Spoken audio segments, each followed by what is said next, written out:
Doctor Rakesh, आम चलन की भाषा है, हिंदी है जो वो उसमें तरह-तरह की बात होती है, नाम के भेद होते हैं, विभेद होते हैं। ज़रूरत क्या पड़ गई है सब शब्दों को जो इतने प्रचलन में है उनको? क्या डर है जिनको संसद में बोल ही नहीं सकते ऐसे शब्द? गाली तो है नहीं, बेचारा तो गाली है नहीं, संवेदनहीन तो गाली है नहीं। इन शब्दों को भी निकालने की क्या ज़रूरत पड़ गई? संजय जी, मैं जरूरत क्यों पड़ गई इस पर बाद में आऊंगा, थोड़ी सी भूमिका बांध देता हूँ। मैं 30-32 साल अखबारों में रहा, तो मुझे हेडलाइन लगाने का बड़ा शौक है और अच्छी हेडिंग लगाने में गिना जाता हूं मैं। तो मैं आपको इस युग के लिए एक हेडिंग देता हूं। हमारा देश छुई मुई काल में दाखिल हो चुका है। हमारा देश, हमारा समाज, हमारा लोकतांत्रिक ढांचा, हमारी संसद सब छुई मुई हो गए हैं। बात बात पर बित्ते भर की, सुई भर की बातों से आहत हो जाते हैं। हमारी धार्मिक भावनाएं जरा जरा से में आहत हो जाती है। कोई छोटा सा दुकानदार किसी अखबार में नॉन वेज परस देता है तो वो हवालात में पहुंच जाता है। 75 साल के संसदीय लोकतंत्र को परिपक्व होकर अब वहां पहुंच जाना चाहिए था जहां इन छोटे छोटे शब्दों, लोकोक्तियों, मुहावरों, जुमलों से उसकी सेहत पर कोई फर्क नहीं पड़ना चाहिए था।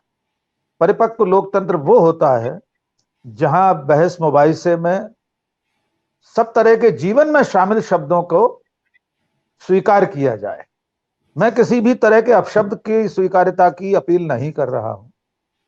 जैसे कि अशोक जी ने अभी नेहरू जी का जिक्र किया, पंडित जवाहरलाल नेहरू को तो उनके खुद के दामाद सदन में खड़े होकर उनकी नीतियों के लिए न जाने क्या क्या कह देते थे।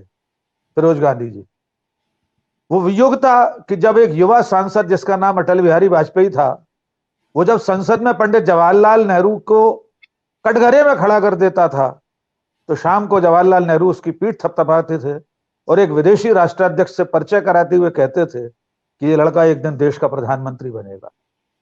वहां से चलते चलते संजय जी, अब हम इस छुईमुई युग में आ गए हैं। मैं संसद से पहले इसकी छोटी इकाई मध्य प्रदेश की विधानसभा पर आता हूं। अशोक भाई, आपको ध्यान होगा, मैं थोड़ा सा, मुझे लिंक खोलना पड़ी है। पिछले साल की बात है, ठीक इसी 15 जुलाई 2021 मध्य प्रदेश की विधानसभा में एक 40-44 पेज की पुस्तिका प्रस्तुत की गई, उसका बाकायदा विमोचन हुआ। और संजय जी, उसमें कितना परिश्रम किया गया था।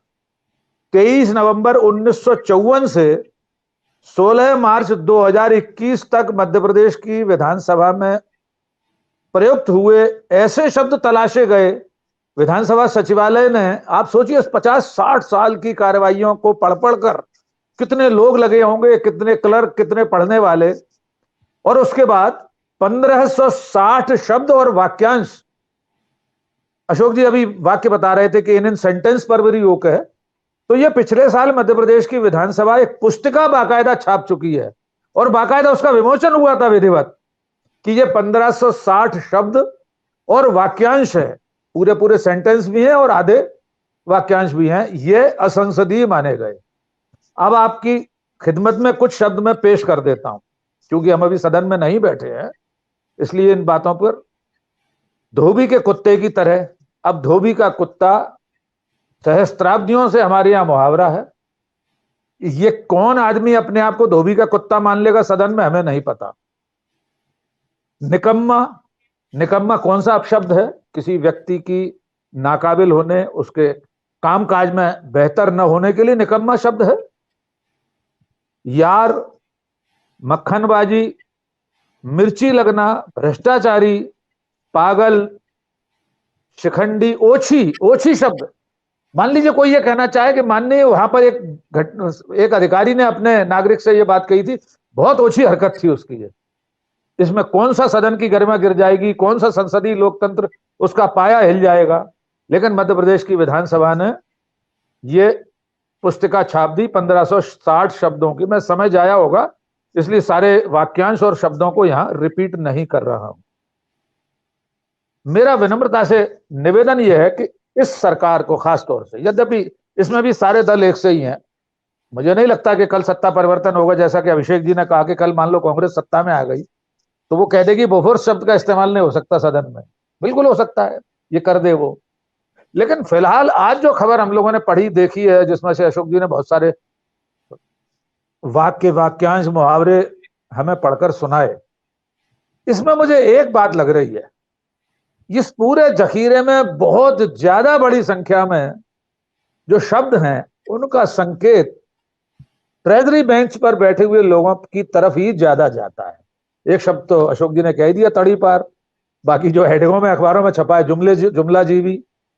माननीय प्रधानमंत्री सदन में खड़े होकर देश के सबसे बड़े आंदोलन को और उसमें शामिल लोगों को आंदोलन जीवी कह सकते हैं, लेकिन कोई जुमला जीवी नहीं कहा जा सकता, जबकि वो जुमला शब्द भी इस देश को उनके परम प्रिय नंबर 2 माननीय गृह मंत्री अमित शाह जी ने दिया था एक टेलीविजन चैनल पर इंटरव्यू में। तो मुझे जो लग रहा है कि ये जो इन शब्दों की मार है, इन तीरों के जो निशाने हैं, वो उस तरफ सामने सत्ता में बैठी बेंच पर ज्यादा हैं, इसलिए छांट छांट कर इसमें से बहुत बड़ी तादाद उन शब्दों की है जो सत्ता को पीड़ित करती है, उसका उपहास उड़ाने के लिए इस्तेमाल होते हैं। फिर भी मेरा मानना यह है कि सदन की एक गरिमा है।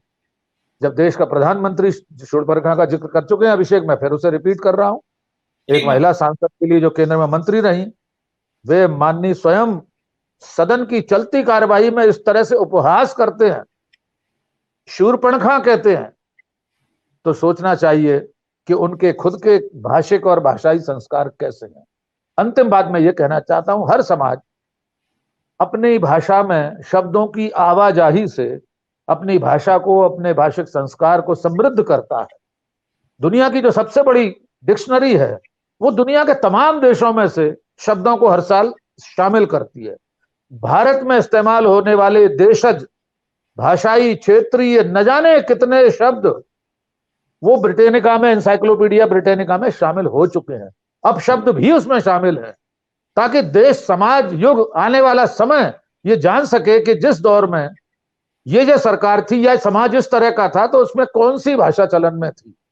तो संसद में भी संसद को इतना छुईमुई नहीं होना चाहिए। मैं आखिरी में फिर ये कहना चाहता हूं, सिर्फ अपशब्दों को छोड़कर मुहावरे, लोकोक्तियां, जुमले सब एक दूसरे के लिए इस्तेमाल किए जाने चाहिए।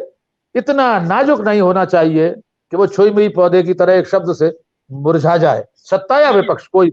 ये सब